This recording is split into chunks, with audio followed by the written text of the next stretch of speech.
I don't know, guys. I feel like it's gonna be a good Christmas. What do you think about it? Okay, now here we are with the first phase of the build. We're just gonna put the CPU in, the RAM, and the NVMe SSD. Now, just with this thing, we have like a ton of money over there, but let's get started.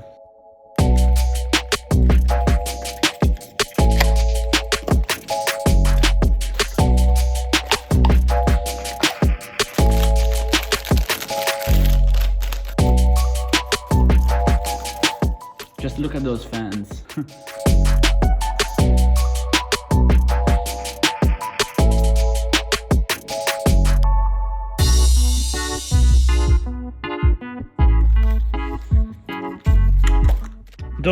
Those are 128 gigs of RAM. Let's just slot them in.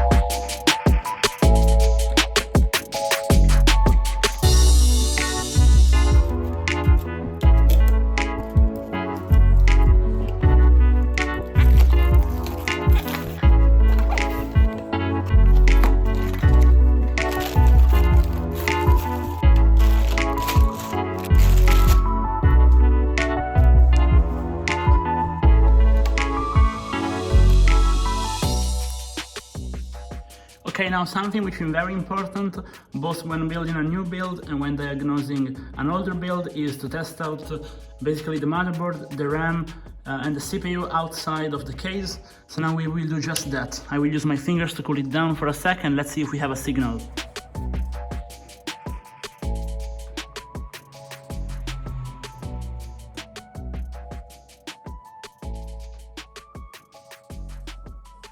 Now, I don't know if you've seen it, but it didn't boot. So what this means is very likely either the CPU just needed to be replaced, not in the sense of it's broken, just to open and close the socket, or you simply had to put the RAM again. So now we will simply put the RAM again, and also I open the socket, and that should fix it. So let's go.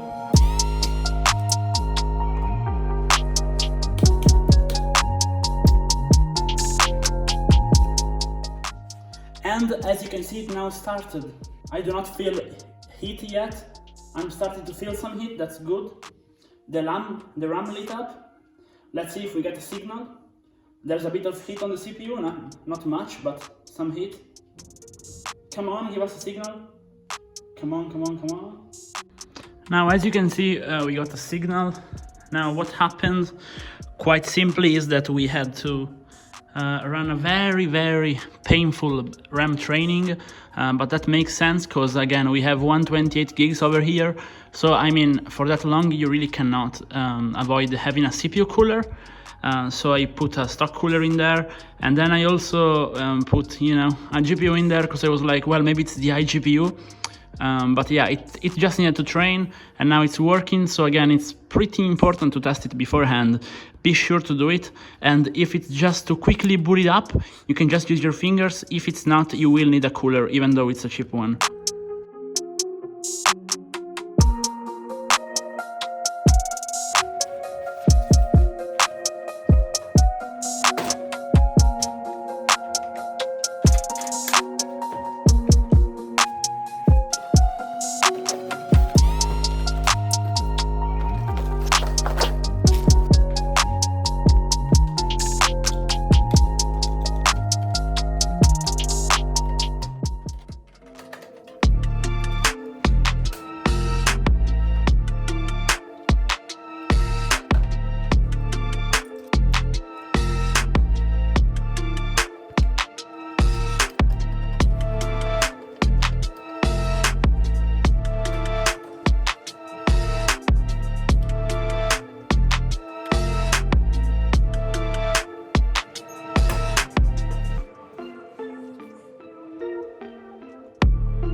Okay, now here we are with the back of the build, which we just finished, and as you can see, the cable management is, decent, maybe not quite the best, but there are so many cables that truly wasn't possible to do it much better.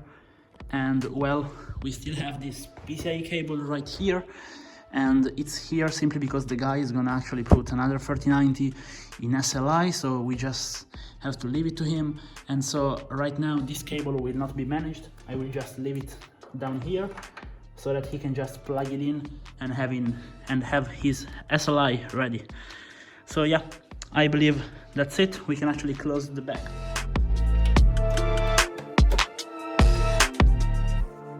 Now, after the first boot, like, I gotta say that actually reading 128 gigs of memory is really impressive. Like, wow.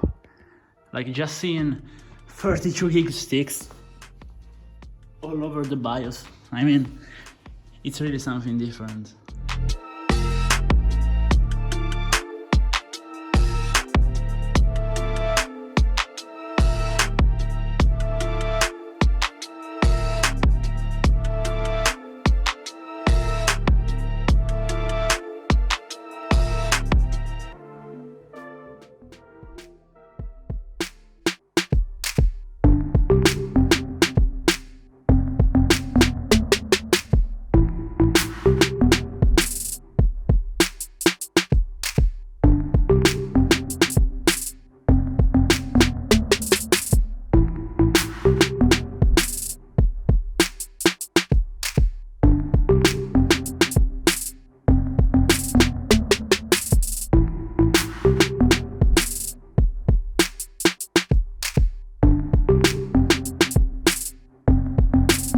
Now here we are updating the BIOS on the computer. That's always a pretty delicate part, but that really needs to be done. So yeah, here we go. And basically, if the power goes off now, well, the system is bricked, but this is really necessary, even on a high-end build like this one. And even though the BIOS which was in there was relatively new, it's still more than necessary to do it.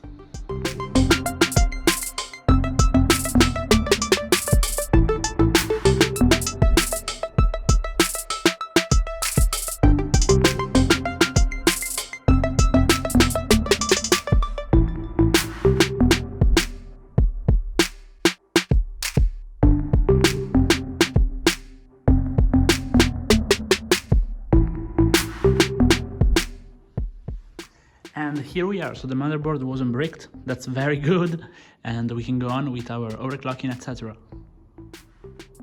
Now here we are testing the Rocket Q NVMe SSD, model 2280, and the 4TB version. This is actually the bigger NVMe I've ever had in my hand in my life, and here we are with the results. This is a PCIe Gen 3 SSD, not Gen 4, so they are all really, really impressive, actually. And like, aside from those ones, which of course you can compare them online, but like, I'll tell you, they are really, really on a high-end situation, because with the SSD, very often if you have larger capacity SSDs and they're empty, they really have a performance gap. So maybe the same model, if it was like the 240 gig model, it would have been way, way, way worse. But the 4TB version, kind of expected. Now overall, during daily usage, it performs great. Like, it's very snappy. I installed Windows in 2 seconds. I installed a heap of programs very quickly, and it's not throttling. But then again, I have an Asus Z490 Velocita motherboard, which is again extremely high-end, and I have a very big heatsink in there, the one provided with the motherboard. But yeah, that's basically it. I definitely recommend this NVMe SSD if you need 4 TB.